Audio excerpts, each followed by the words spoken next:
ఓం శ్రీ గురుభ్యో నమః.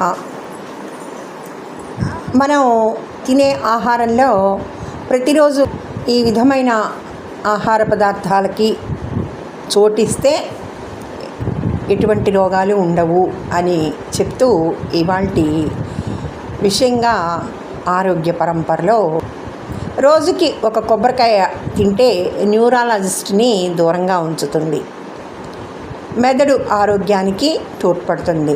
అంతేకాదు నరాల క్షీణత వ్యాధుల ప్రమాదాన్ని తగ్గిస్తుంది. అలాగే రోజుకి ఒక వాల్నట్ సైకియాట్రిస్ట్ని దూరంగా ఉంచుతుంది.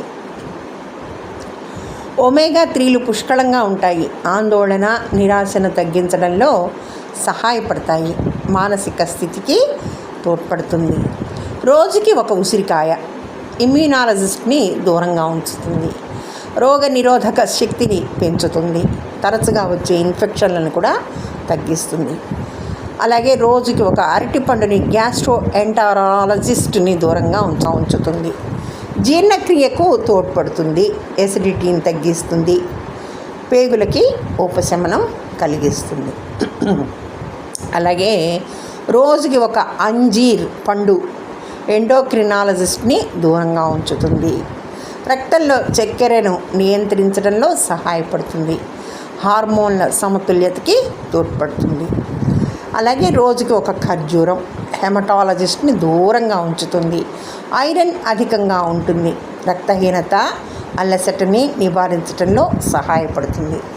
అలాగే రోజుకొక దానిమ్మ పండు కార్డియాలజిస్ట్ని దూరంగా ఉంచుతుందిటండి, గుండె ఆరోగ్యానికి తోడ్పడుతుందిట, రక్తపోటుని తగ్గిస్తుంది. వీలైనంత వరకు ఇటువంటి ఆహార పదార్థాలని మన ఆహారంగా చోటు చేస్తే చాలా మంచిది.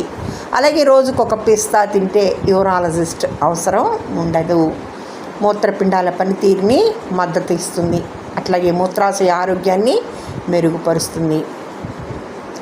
రోజుకి గుప్పెడు బాదం పప్పులు తినండి, చర్మ వ్యాధి నిపుణుని అవసరమే ఉండదు, విటమిన్ ఇ పుష్కలంగా ఉంచుతుంది, చర్మ ఆరోగ్యానికి మద్దతు ఇస్తుంది, పొడిబారడాన్ని నివారిస్తుంది.